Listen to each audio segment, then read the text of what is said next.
सब ममीना से rising Aries. तो ये रीडिंग होगी आपकी 8 जून से लेकर 14 जून तक। ये भी याद रखिएगा कि रीडिंग जनरल है, तो जितना रेजोनेट हो उतना आप ले सकते हैं, बाकी आप छोड़ सकते हैं। तो इस वीक जो आपका चैलेंज है वो ये है कि शायद आपको ओवर शेयर करने से बचना है, किसी से कम कम्युनिकेशन करनी है। कोई स्पेसिफिक पर्सन भी हो सकते हैं जिनको हो सकता है आपने ब्लॉक किया हो या आपको ब्लॉक करना हो, या बाउंड्रीज क्रिएट करनी हो। थोड़ी सी अपने ओवर शेयरिंग से बचिएगा। ऐसा अभी हम क्यों है ये हम क्लैरिफाई करेंगे। अभी रिसेंट पास्ट में मुझे दिख रहा है वो है शायद आप रिसेंट पास्ट में किसी की तरफ से किसी टाइप का डिसीजन, मैसेज, कम्युनिकेशन का वेट कर रहे थे, या तो फिर आप कंफ्यूज थे और आपको डिसीजन लेना था। अभी हम क्लैरिफाई करते हैं थोड़ी देर में। प्रेजेंट मोमेंट में मुझे दिख रहा है कि कोई सेल्फ लव एनर्जी में है, आप हो सकते हैं। आप लोग सेटिस्फाइड हैं इमोशनली। प्रेजेंट मोमेंट में अच्छी एनर्जी दिख रही है।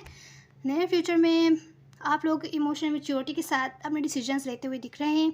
हो सकता है कोई स्पेसिफिक पर्सन से आप डील कर रहे हो जिनके लिए आपके दिल में अनकंडीशनल लव हो, या तो ये उनके तरफ से भी हो सकता है। तो अभी हम क्लैरिफाई करेंगे तो पता चलेगा ये सिचुएशन क्या है। ओवरऑल में मुझे दिख रहा है कि लॉन्ग टर्म स्टेबिलिटी, कोई कमिटमेंट वगैरह थी, या तो फिर आप चाह रहे थे किसी स्पेसिफिक पर्सन के साथ कमिटमेंट वगैरह, वो पॉसिबल होती हुई नहीं दिख रही है। कोई फैमिली से रिलेटेड सिचुएशन है, वहाँ कुछ गड़बड़ हो सकता है आपको दिखे किसी टाइप की, या तो जो लॉन्ग टर्म कमिटमेंट थी या जो आपकी प्लानिंग्स है वो पॉसिबल होते हुए नहीं दिख रहे हैं। अगर कोई किसी से आप लोग सेपरेशन में थे बहुत टाइम से, तो वो वापस आते हुए दिख रहे हैं, लेकिन किसी टाइप की टॉक्सिसिटी है इस कनेक्शन में। या तो ये कनेक्शन कैजुअल है, या तो ये आपके साथ माइंड गेम्स खेल रहे हैं पर्सन। आप इनके लिए एक ऑप्शन है। तभी जो आपके ड्रीम्स थे, जो आप पॉसिबल करना चाहते थे लॉन्ग टर्म मैरिज वगैरह के, कमिटमेंट के, वो पॉसिबल शायद आपको लगे कि नहीं हो सकते, या इस वीक होते हुए नहीं दिख रहे हैं। तो कोई सडन रियलाइजेशन आपको हो सकती है इनके बारे में, या तो फिर कोई ब्रेकअप वगैरह भी हो सकता है, क्योंकि ग्रोथ नहीं है इस सिचुएशन में। किसी को बहुत ज़्यादा फेयर इश्यूज़ हैं या ट्रस्ट इश्यूज़ भी हो सकते हैं। यहाँ पर कुछ केसेस में ये वर्क रिलेटेड सिचुएशन हो सकती है, जहाँ पर जो आपके पार्टनर्स हैं लॉन्ग टर्म, जहाँ पर आप चाहते हो कि कोई ऐसा काम जहाँ जो आपको फ़ायदा दे, वहाँ पे जो आपके पार्टनर्स हैं वो आपका अच्छा नहीं सोचते, या तो फिर किसी टाइप की टॉक्सिसिटी है, कंपटीशन है, जिसकी वजह से हो सकता है आपका बहुत सा नुकसान। मनी से रिलेटेड सिचुएशन में जो भी आपने इन्वेस्ट किया हो वो भी हो सकता है। तो जो आपकी जो चैलेंज है वो है आपको ओवर शेयर से बचना है। ये वर्क रिलेटेड सिचुएशन भी हो सकती है। तो चलिए क्लैरिफिकेशन शुरू करते हैं। तो एरीज, यहाँ पर जो आपका चैलेंज है वहाँ मुझे दिख रहा है कोई स्पेसिफिक पर्सन हो सकते हैं, किसी स्पेसिफिक पर्सन के बारे में जो कि आपकी लाइफ में इनकन्सिस्टेंट रहते हैं, आते जाते रहते हैं आपकी लाइफ में, जिनके बारे में आपको कुछ हो सकता है बातें बुरी लगी हो, या ये आपके लाइफ में आते जाते क्यों रहते हैं ये बात आपको अच्छी ना लगी हो पास्ट में। तो हो सकता है आपने इनको ब्लॉक कर दिया हो, या ब्लॉक नहीं किया हो तो आप कंफ्यूज हो कि इनको लेकर करना क्या है। हो सकता है प्रेजेंट मोमेंट में आपके पास आएँ, या इस वीक आएँ, या नियर फ्यूचर में आपके पास आएँ, आपको किसी टाइप की अपॉलॉजी देने, आपसे माफ़ी वगैरह मांगना चाहें पास्ट में जो कुछ भी हुआ उसके बारे में। लेकिन जो इनका जो बिहेवियर है वो इनकन्सिस्टेंट ही रहेगा। तो यहाँ जो आपका चैलेंज है वो यही है कि आपको कम्युनिकेशन नहीं करनी है, स्पेशली ओवर शेयर नहीं करनी है। कुछ लोग हमारे फीलिंग्स का फ़ायदा उठाते हैं,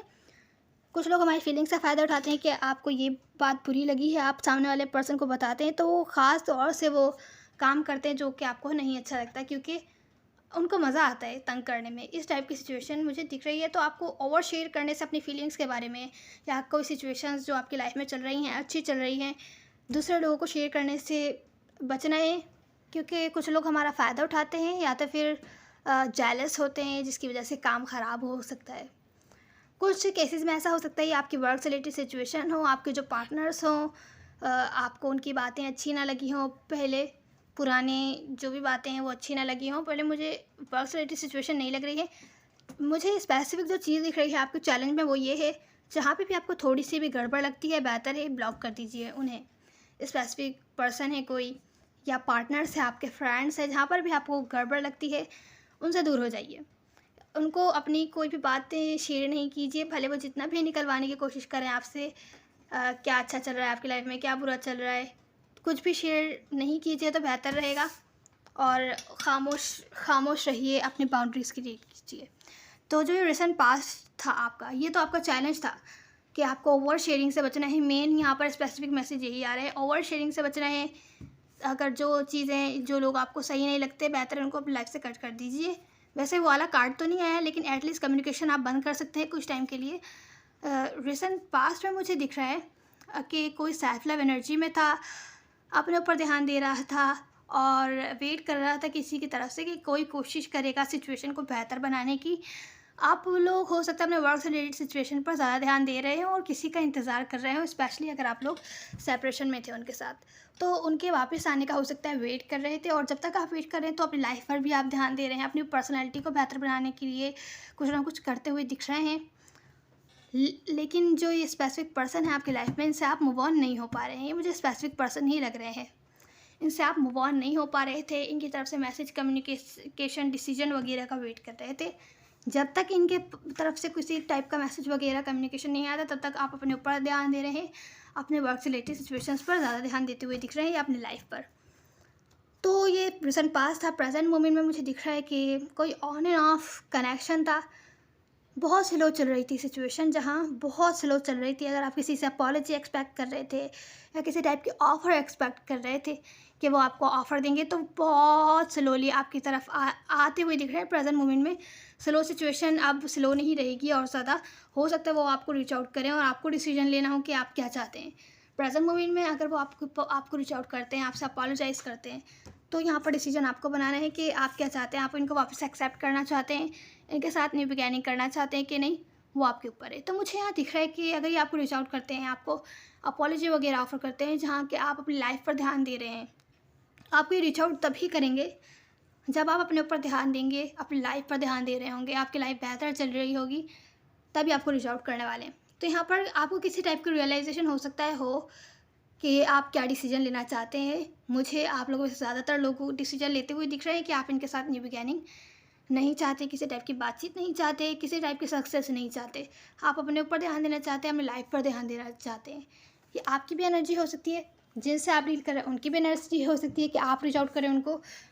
तो आप अपने हिसाब से रेजोनेट कर सकते हैं, लेकिन प्रेजेंट मोमेंट में कोई अपने ऊपर ध्यान देते हुए दिख रहा है और दूसरा पर्सन अगर उसको रीच आउट करता है तो डिसीजन बनाते हुए दिख रहा है कि उसको उसके साथ आगे नहीं बढ़ना है। तो अब नियर फ्यूचर में मुझे कोई स्टैंडर्ड्स अपने हाई करते हुए दिख रहा है, जो कि अच्छी एनर्जी है, इमोशनल मैच्योरिटी के साथ काम लेते हुए दिख रहा है। हालांकि आप लोगों के बीच म्यूचुअल लव एंड रिस्पेक्ट है, लेकिन आप पास्ट की जो बातें हैं जब तक वो रिजॉल्व नहीं होती आप नहीं जाने दे सकते।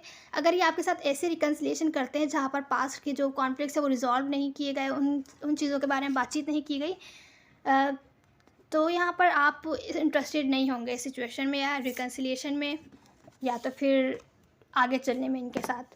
क्योंकि कुछ चीज़ें हैं जो आपको बहुत ज़्यादा हर्ट कर रही हैं, आप बहुत ज़्यादा हर्ट नहीं होना चाहते, तो हो सकता है आप इनसे कम्युनिकेट ही ना करें, जो कि आपका चैलेंज में भी आया है, या आप नियर फ्यूचर में करें कि बातचीत ही नहीं करें किसी सिचुएशन के बारे में, क्योंकि आप बहुत ज़्यादा हर्ट हैं। आप ऐसा एक्ट करें कि आप इंटरेस्टेड नहीं हैं, तो रिकन्सिलिएशन यहाँ पर ब्लॉक दिख रही है।